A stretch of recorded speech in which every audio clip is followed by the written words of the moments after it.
Welcome to the best hour of their day podcast with your hosts, Jason Fernandez and me, Jason Ackerman.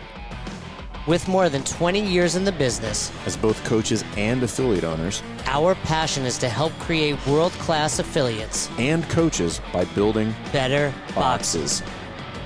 Welcome to the best hour of your day. All right, Fern. Someone walks into CrossFit Rife. They want to join. How many membership options are there? 2. What are they? Weightlifting and CrossFit.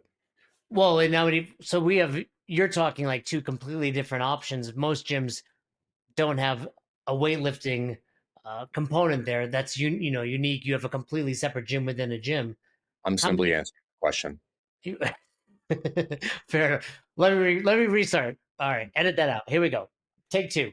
Fern, someone walks into your gym. How many CrossFit membership options are there? Don't say. There's 3. And the memberships are based on length of agreement, but there's really only one when it comes to the question that you're alluding to is, do you have unlimited versus limited attendance and a punch card and all the other stuff? And so with regards to that, we only have 1. We used to have 3. What were they when they were 3? We used to have a punch card, and then we used to have a 3 time a month. Many years ago. This might have been 3 times a month. Sorry, a week. Sorry, 12 times a month. They're 3 times a week. Sorry. Why'd you decide to get rid of that? What it created a buyer's dilemma because it wasn't designed correctly, and it was problematic for the business. And ultimately, when I looked at who our ideal clients were, very, very few of them fell into that membership rate. Yeah, it's funny. As you're like working that through, that's exactly why we tell people not to do it. And obviously you dealt with that firsthand, but so many people are like, they don't appreciate a buyer's dilemma, right? Like you think more options is better. One of my favorite TED Talks by Malcolm Gladwell is there's too many options for spaghetti sauce these days, and people get stressed out about it. And hey, I want to give a shout out to Kevin Houston. You know him now as one of our, sales guys. But when he was a coach at Albany CrossFit, he was like, we need to be like Apple. And I was like, what do you mean? He's like, you go into Apple, it's like, here's the product. Now, sure, you can buy 256 gigs versus this, but it's like, I want an iPhone, an iPad, right, MacBook, and that's what more affiliates need to do. And not only to keep it simple for their potential members, but also for their coaching staff. And also something else you said, to make sure you're hitting your target demographic. Yeah. So number one, there is no absolute answer here, and there are some very strategic reasons, some of which have to do with business numbers, some of which do not have to do with any of that, and have more to do with the psychology of the business owner when we are giving these recommendations. But there are for sure scenarios in which a limited membership can be beneficial, and they're typically not. And most people think they have that answer. So the common objection that we get to this is like, well, a lot of people come in and they ask for it. Well, it's because it's on the menu. Yep. Right. So it's not weird that if people are asking for something, if it's on the menu. So if anybody is curious to see how this works, if you're not ready to just go cold turkey and not offer it anymore, just take it off of your website. And when people ask for it, just tell them you don't offer it and see what happens. Right. And then if it doesn't work, by all means, you can put it back in there. More often than not, the vast majority of time, and we've done this across, well over, I don't know how many affiliates, hundreds and hundreds of them. When you don't offer it, people are fine with it. Now, that's the experiment that you could run. And then there's the buyer's dilemma. There's the owner's psychology behind it.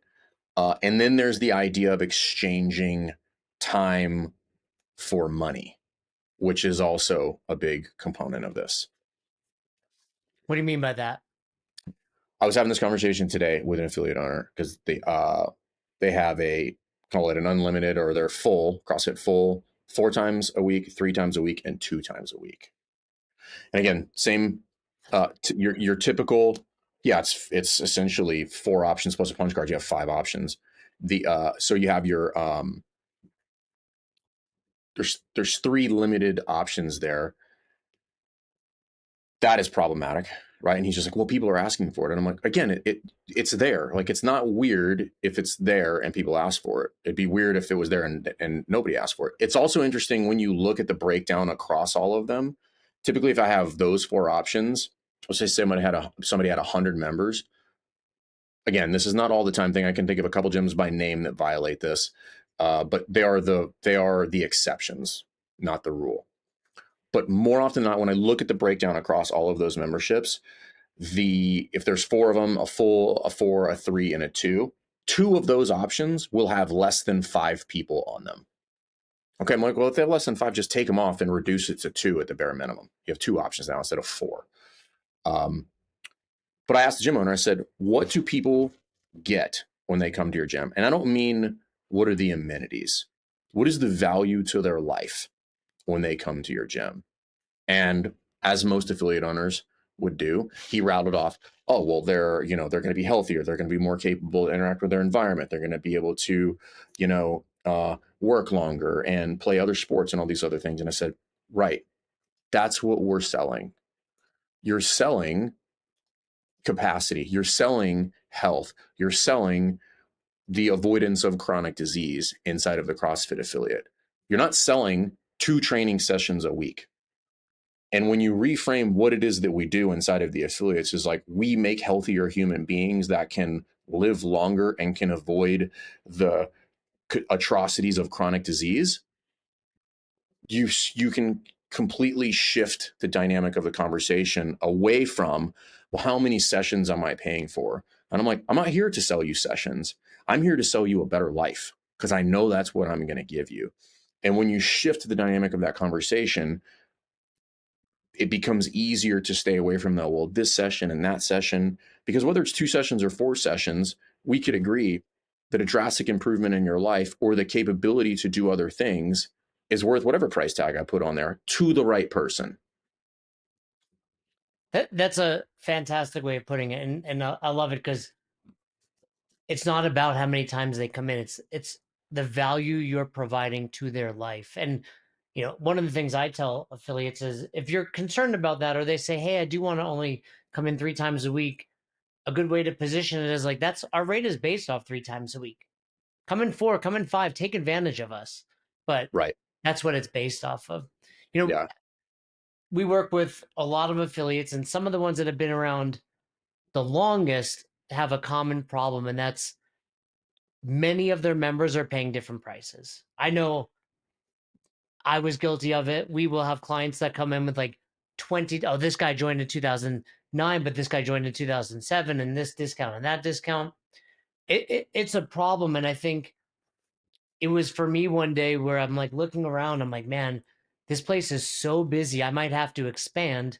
And then you step back and you're like, but I have to expand because half these people are not paying my full value. And if I actually raise their rates and even lost some, it would be far less expensive than expanding. Well, But in a lot of those instances, you can, and it's not about making money, but it's about providing value that people are happy to pay for. So I want to make this very clear. Like, the topic we are discussing right now has nothing to do with making more money. It's a side effect. byproduct, right? Yeah. It's a side effect of that, right? But we're not suggesting this because you make more money. Yes, you can, but if we're going to do this well, we need to communicate it correctly. And I think for a lot of us, the breakdown is in the communication between seller and buyer, or the trainer and the athlete. And that needs to be cleaned up, because when you clean that up and you make it very simple, what was I reading the other day? A confused mind always says no. Oh, that's good. Where did you read that? I don't Was that remember. on my Instagram page? I think I posted it. Definitely, yeah, I haven't seen anything useful on your Instagram page ever, maybe. No, but this is the important piece: is a confused mind always says no. That's And so it's It's so simple but accurate. Yeah. And so we have to simplify that. And you can have, for instance, and this is the difference between how it gets executed on the back end versus how I communicated it, right? So I'll give you an example. In most instances, we'll dial up a service suite that has three primary options, meaning there is a no commitment option, there is a half year commitment, and then there's a full year commitment, right? So the longer you're here, the cheaper it gets, right? So those are three. And then you have a household discount. So now that goes from three to six options. And then there's paid in full. So I went from six to eight. And then there's the referral. So then I went from 8 to 11, right? So if you look in the back, you're like, there's 11 options here.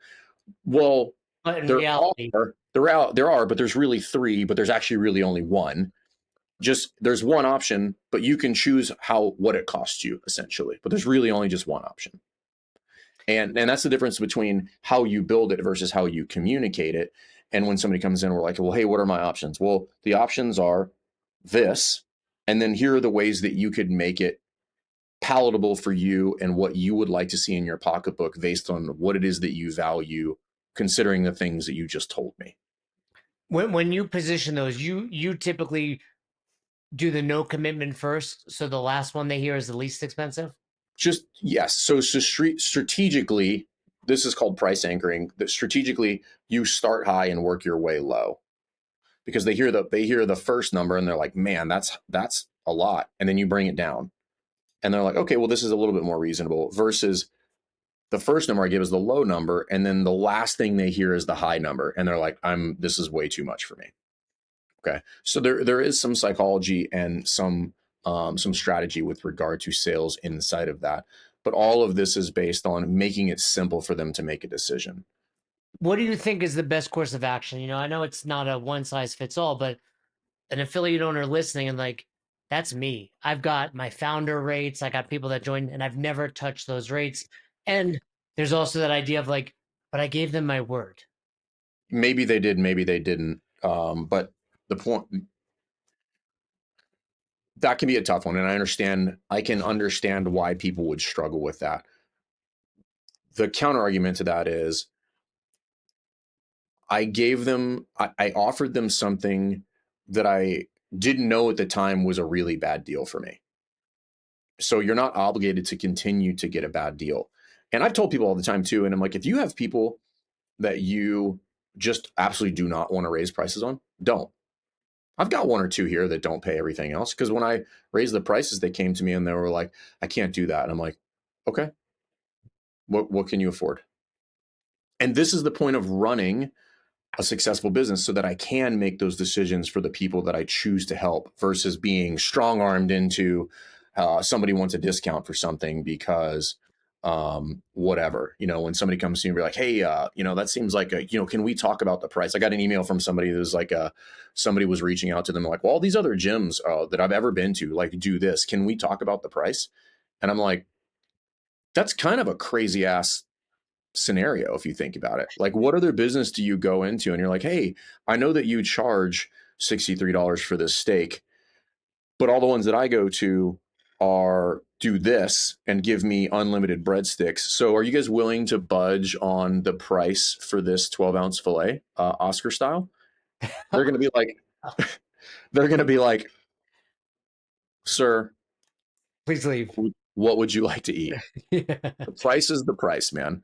So I was posted about that today. I'm like, I believe people are more likely to do that when it's a small business, customer service based, and it's so ironic. It's like the better relationship I have with the owner, the more entitled I feel to pay less. sometimes, I mean, there's a local hardware store here. I mean, I guess it's a chain, but it has a very mom and pop feel to it. And but I would never go in there and haggle those people. But I mean, you walk in there like, this is kind of feels like a mom and pop hardware store. Um, but I think a lot of this has to do with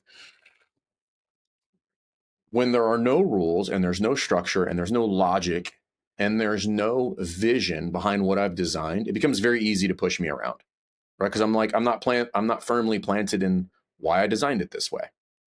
And this is why I think some people, you know, um, scoff at doing clarity or vision exercises. You're like, hey, I want to do this, and I want to have a full-time staff, and I want to offer my folks benefits, and I want to do X, Y, and Z, or I want to buy a house for my family, like whatever, all those things that we all want, and I think are perfectly reasonable things to want in your life.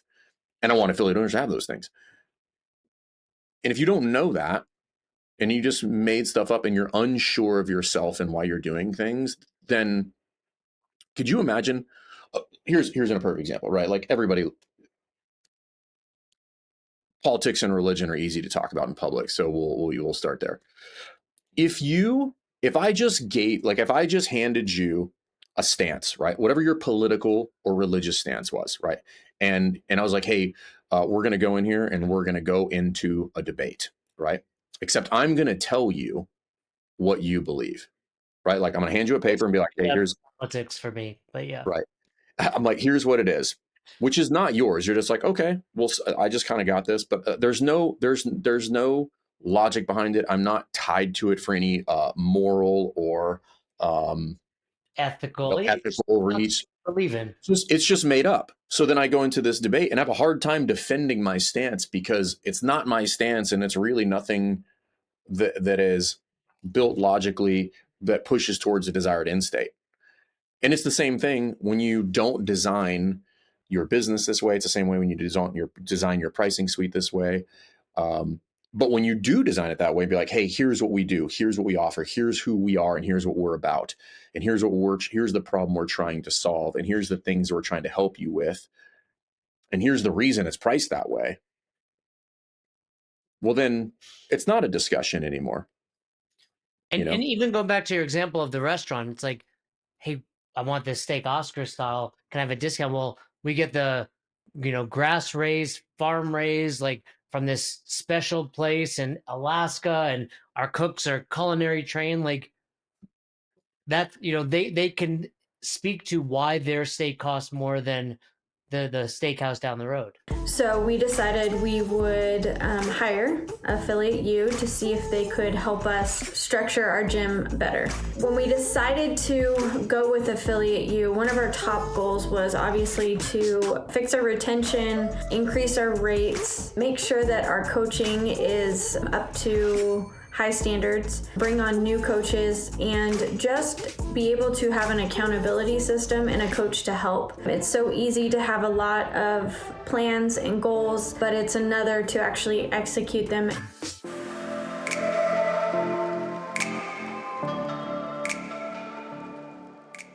And the other thing, I think we've talked about this before, but the other thing is, asking an affiliate owner, what do I get when I join your gym? Like what's included in the membership? And again, most people would say, well, you get unlimited classes. Long, awkward silence post that answer. Yeah, I can get that a lifetime for a fraction of this price. That's my point. It sounds like a shit sale when you say it that way. And if you don't outline what it is that you offer, both tangible and sometimes intangible values, meaning tangible value would be some sort of recovery services, cold plunge, sauna, whatever your gyms might have. A lot of gyms have those these days. Intangible might be making sure that I don't get hurt because I'm afraid and I don't know what I'm doing. Right? Like that has value. A knowledgeable trainer, right? Somebody who can help me with mobility issues. Right? Those are kind of like the abstract, intangible things versus this pen has some sort of monetary value that we could all agree on versus the other ones, lose weight, play with your grandkids, all of those have value, but the value works on a sliding scale depending on who we're talking about. Some people value those things much, much more, like for you, for instance, you who values your health and your ability to train and Make something nice about me. That's where we're going with this. You are, and many people like you value staying healthy at a much higher cost than other people, right? Like if you get injured or something like that, you're like, I'm going to go see somebody ASAP, and I don't care what it costs in order to get this fixed because I need to go back to doing the things that I was doing because I'm going to be a real grumpy asshole if I don't get to do the things that I want to do. Dude, and again, first of all, you understand me so well in this moment, because the listeners don't know that I got hurt, and the next day I went in, and that all right. I see this, Vern. Do you feel seen right now? Do you feel I seen? feel very seen because Okay. you So were mad at me about Monday. But that's like, that's an example of, again, the things that you can communicate to people that come in when you're like, hey, what does this person want? Well, how would you find that out? You would ask them some questions, number one. And then you can display or you can communicate the value, because a lot of times they don't actually know that, or they let me don't know what. let me topsy turvy this for a second. Pancake it. Well, we did our values over the break, and I don't want to get too deep into this one, but we had an issue, not personally, but uh, with the business, and like I reached out to you, it was early one morning, and and I reflected on it for I happened to be getting on a plane after, and I part of what I thought was like, I know your value like excellence and leadership, and I was like, all right, let me use. Look at us is the big picture. Like, look at us. Insert that meme of Yeah, look at us. Ant Man. It's Ant Man. I forget his name. Uh, From Hot Ones. Redmond, no, yeah, from Hot Ones, yeah. Look at Yeah. us. But no, I think, and the whole team really, it's just a very small aspect of what we're talking. Simply from knowing each other's values, our behaviors, and acceptance of one another changes, and I think that's super super important at the gym. So there's two components of here of putting this together. So because a lot of people have reservations about changing their prices or, in air quotes, taking something away, and I get that. That makes perfect sense. Emotionally, it makes perfect sense. So how do you combat that, right? Well, the first way I combat it is I create something based on that's actually based on logic. Most affiliate owners do not create their initial pricing on something that made any sense. They just didn't, right? Myself included, right? This is not me throwing rocks. Like, I literally open my gym and I'm like, what do they charge down there? Okay, and they charge this. I think I'll pick something in the middle, and then people will probably join my gym. And for the record, that makes no fucking sense. That is not a good business decision. That is looking at this through the lens of me as the consumer only, not as somebody who is now operating an establishment that has liabilities and risk and all these other things, nor somebody who is looking at this through the lens of, let me provide the best possible value, and the market will dictate what the threshold is on that price point. Yeah, that's so many boxes just go wrong in that respect. With limited memberships, with these discounts, the big issue that you run into is your actual average client value is less than what your advertised price is. And What would you say is the average? Just spitball this. This is anecdotal because we've not done the math on this. Of people that come in, that their average client value in the business is less than their primary membership offering. 95. I don't know if it's that high, but it's pretty high. It's what would you have said? I think I 90, was almost going to say 100. 90, maybe 90. There's a handful. No, there's probably like. No, Yeah. you're right. I had a call with a new box yesterday, CrossFit Ammo in Texas. Yeah. They're good. Like, yeah, but it's higher than it should be. That's for sure.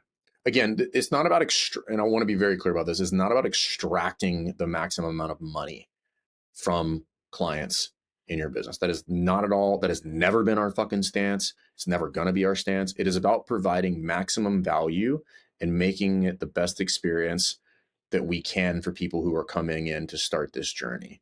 And in order to do that, I need to outline what it is that I should be charging based on running the facility, the value that I'm going to be providing, the level of excellence that I'm going to be pursuing, and then continuing to improve that experience over time, and then take that number or that series of numbers and then package it in a way that makes it simple for somebody to make a decision, and then deliver, and then over deliver over and over and over again. And that is how you can run a successful business. And the other reason, because we skipped over this a little bit ago, the other reason in many instances we'll take people off of the limited membership is because they offer it because they're actually afraid of their unlimited price. They're afraid to sell that one, so they have the other one as a backup, and go with the old, hey, if you want to do this, like, burn the ships. Like, if you really want to make this shift, there is a scenario in which I need you to burn the ships. And if we come back to this other one later, I'm totally fine with it. I'm fine with the limited. I'm not fine with you selling it because you don't think you can sell the other one. That's what we need to break. And we have to break that cycle. And then if we introduce a limited later because it makes sense and it actually aids the business and can help you grow and achieve your targets or your goal and provide more value to members, then I'll be the first one in line waving the limited membership flag. Like, I will fucking make a t-shirt say limited memberships are the shit. But for most people, that's not the case. So an affiliate owner is listening and they're recognizing, they're falling into this category of too many rates and lower value than we should be. This is a loaded question, but how do they even begin consolidating memberships? Yeah. Well, the first step that we typically take people, because it's the easiest, is create something that would be a forcing function for you to correct this problem, right? Because mathematically, it is very likely a problem for you in the business. Like, if you're listening to this and it kind of hurts a little bit, or you're trying to figure this whole thing out, it's because it's a problem, right? It's because you're not able to achieve the things that you want to achieve out of the business, and AKA help your clients or help more people, right? Start with net new people. And what that does is, when I start with the person that comes in the door tomorrow, I don't have to worry about the emotional baggage that I'm carrying around with regard to those relationships or that price point anymore. That person only knows what I tell them that day, right? So I start with them, and then I can build some confidence with it and see that, oh, well, if I just can very professionally tell people that we don't offer that, and here's what we're looking for, and here's how we train, and here's what we want you to achieve, and here's the value that we'll provide you, then my reservations and my own objections start to fall away. And then it makes it easier for me to make this shift. And then I really all I have to do is, like, I need to look at all the people, how it's affecting them, and then choose a date in the future to make this correction moving forward. And I mean, we have done this. I can only think of one situation where this did not go well. And this is not a joke. This person did not do anything we told them to do. I remember. And this is the only one that I can remember that did not go well. I when we have new clients, and we're working through this, I confidently tell them this is successful 100% of the time when you do what we tell you to do. Like and here's why I think this is important, because the way that we approach is not about the money. Yes, it does equal more money, but I take this very personally. Like, when you do this, there is another human being on the end of that transaction, and there's another human being that you have a relationship with, and you want to keep that relationship intact. So you need to approach this delicately, and you need to approach it, with empathy attached to logic on an appropriate timeline. That's how you do this successfully, which means you got to put a lot of thought into it. You need to communicate it confidently, but empathetically, and you need to communicate it clearly and timely. That's how you navigate that scenario. And when you do those things, it goes well every time. And something you said that I remind our clients of is, oftentimes they have new rates, but they're afraid to increase the previous ones, or, like you said, they do the new ones now. And I'm like, hey, everyone paying those new rates is a check mark of, like, we see the value. Right. And they're your newer members. So if these newer members who haven't gotten the results of your long-term members are seeing the value, your current members should easily see that. That's the key. So, and this is a huge component of this whole thing, which is they see the value. So we're talking about perceived value. And this is kind of this nebulous term. Like, what the fuck does that mean? Right? It means that they see the effort put in, they have benefited from the effort, and they see the way ahead. Okay. When we're talking about perceived value, that is what it is that we are talking about. It is increased results, increased convenience, increased level of service. All of those things give you the ability to make this change. If you are not doing that, you're going to have problems. And there are many instances we have told people, like, you cannot do a price raise right now. People will burn the building down, and they are probably justified in doing so, because what is happening right now is not great. Okay. And in some instances, I'm like, you have to do this now or you're going to lose the business. That's very rare, but it has happened. And I'm like, I know you don't want to. I know you're not in the best position to do this, but here we are. So we have to make that decision now. More often than not, I would prefer to kick the can down the road, lead with value, get that social equity, and then it's a much easier road to make that change, to put myself in a better position to continue to over deliver. That's the game, right? It's not about siphoning money off of your clients. It's about creating a business that continues to over deliver and continues to provide people with what it is that they came to you for. That's what it's about. And in order to do that, again, this is an old Greg Glassman, is like, hey, if you want to change the world, make no mistake, it's going to cost money. Yeah. Like, it's going to cost money. Okay. And that doesn't make you greedy. Doing something, collecting money and not from a value first standpoint is greed. So avoid that. Yeah. And affiliate owners need to always remember the value they bring, the impact they have, and, look around your box, and the people that have lost 20 pounds, 50 pounds, 100 pounds, gotten their first pull-up, relationships that are made, emotional, spiritual changes that these people, like, you're providing so much value. People are spending money on things that have no value and no impact on their lives, and that's not you guys. So, and if you want a refresher, go back and look at it's on YouTube and on their Instagram page, the video that CrossFit dropped at the end of the year. It's like what you get when you join a CrossFit gym, narrated by Nicole Carroll. It's fantastic. And make no mistake, that is what CrossFit affiliates provide.